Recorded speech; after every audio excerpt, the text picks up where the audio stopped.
perdido foi reencontrado. Eu acho que essa dinâmica da vida cristã é assim mesmo. A gente muitas vezes se perde, é reencontrado, morre, ressuscita, as várias ressurreições da nossa vida. E eu vi aqui esse pai celebrando essa vida, celebrando o retorno desse filho rebelde que estragou tudo, e ele, ao invés de ter dado aquela bela surra, ter deixado um mês de cabeça para baixo, amarrado numa corda, só para ele sentir no peso o que ele fez, ele recebeu o filho, ele fez uma festa e celebrou. O que eu pensei nisso? Que a nossa vida, nesse lixão da desgraça, a graça, ela é derramada na nossa vida de forma a celebrarmos a vida.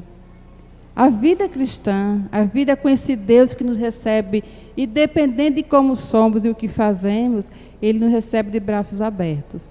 Então, a vida ela precisa ser uma vida de celebração. Eu digo que essa parte do texto aqui é quando o filho encontra com a graça. Imagina um de nós, sai da igreja, achando que a igreja está muito morgada, muito chata. Vou sair da igreja, vou viver outras coisas. Aí você sai, quando você volta, os irmãos tudo olha assim, né? Muitos vão olhar, mas quando você retorna, que os irmãos te abraçam, porque os irmãos, nós somos os instrumentos de Deus na vida do outro. Então, quando os irmãos nos abraçam, nos recebem, diz, que bom que você voltou. É a forma de você celebrar a graça de Deus. Isso é graça de Deus. E a gente precisa resgatar isso a cada momento na vida da gente. Mesmo quando a vida da gente, ou do outro, ao quem amamos, ou quem conhecemos, está parecendo uma desgraça, a gente precisa compartilhar da graça de Deus. Para a gente não perder essa coisa boa que Deus nos dá, que é a graça dele. No próximo texto, deixa eu ver aqui. É o finalzinho. 29 a 32. E o vento já tirou a página do lugar. Vai eu procurar novamente.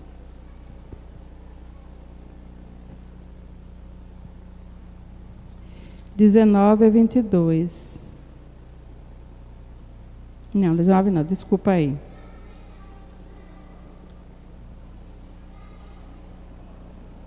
Deixa eu ver aqui a referência que eu botei aqui.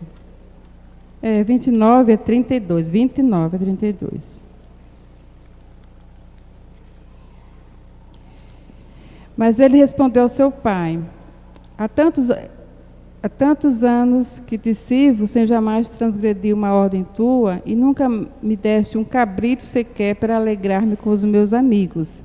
Vindo, porém, esse teu filho, que desperdiçou os teus bens como meretrizes, tu mandaste matar para ele um novilho cevado. Então lhe respondeu o pai: meu filho, tu sempre estás comigo, tudo que é meu é teu. Entretanto, era preciso que nos regozijássemos e nos alegrássemos, porque esse teu irmão estava morto e reviveu, estava perdido e foi achado. Bom, era de se esperar que o outro filho, que tanto se dedicou, reclamasse, né? Também ninguém é de ferro. Ver o outro chegar e ser recebido com festa, e esse aí nunca nem o pai chegou para dizer assim, toma um dinheirinho, vai sair com teus amigos, vai se divertir. Ele realmente foi uma coisa assim legítima, essa reclamação dele. Mas sabe o que é compreender a dinâmica da situação que o rapaz vivia. O rapaz volta, e o que a gente sente nesse versículo? É que ele continua sendo filho, independente do que ele fez. Ele continua sendo filho. E o que o pai podia ter feito para poder enfatizar esse sentimento era essa celebração mesmo. Era a materialização da graça na vida desse filho. E o filho estava lá, não entendeu, o que muitas vezes a gente não entende. Mas como é que esse aí ou essa são recebidos pelos nossos pastores? Fez e desfez, a gente não fica nesse sentimento. É o mesmo sentimento do filho. Até um certo ponto, é um sentimento legítimo, porque a pessoa não entende, faz tudo certinho, e o outro fez tudo e é recebido. Mas assim, para Deus, a herança continua lá. ele continua sendo filho, ele não perdeu o status de filho. É importante ele passar por essa situação, esse sofrimento, porque ele procurou, ele escolheu. São as nossas escolhas que nos colocam, muitas vezes, nesse patamar de sofrimento. São nossas escolhas. E ele escolheu, ele estava passando por um sofrimento que era legítimo. Mas acontece que o pai aqui sinaliza um Deus que cuida, que não joga fora, que não manda para os guetos, que não manda para o mundo lá fora. É um Deus que nos abraça. Né? A gente não perde o status de filho. Então, assim, eu acho que eu vejo uma lição de um pai, né? Deus está nos ensinando, Jesus está nos propondo a termos esse olhar. Porque todos aqui somos filhos de Deus. Mas todos aqui têm a sua vida, fazem as suas escolhas. A gente não segue uma receita, eu vou escolher isso. Não, a gente escolhe aquilo que é conveniente para a gente. Agora, Deus, na sua infinita bondade, Ele não nos tira a certidão de nascimento. A gente continua sendo filho.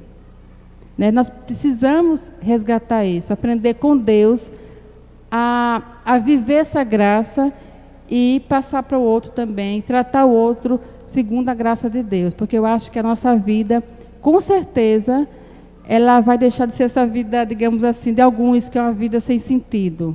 Estar com Deus é celebração de vida, é ressurgir a cada dia, né? Quando a gente morre com os nossos problemas, com os nossos sofrimentos, é ressurreição a cada dia.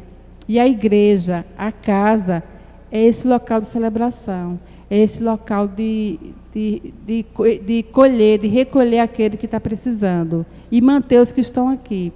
E eu quero ler um pequeno texto de Leonardo Boff, que ele fala sobre essa questão da graça. E eu já perdi o texto, mas eu encontro. Bom, é o seguinte, para Leonardo Boff, a palavra graça quer traduzir a experiência cristã mais originária e original. Por um lado, de Deus, que tem uma profunda simpatia e amor para com o homem, a ponto de se dar a si mesmo, e por outro, do homem capaz de se deixar amar por Deus, abrindo-se ele também ao amor e ao diálogo filial. O resultado desse encontro é a beleza, a graciosidade, a bondade que se reflete em toda a criação, mas de modo especial no homem e na sua história. Boff conceitua que graça originalmente significa benevolência do superior para com o inferior. É uma qualidade do superior que olha com bondade, que se inclina favoravelmente.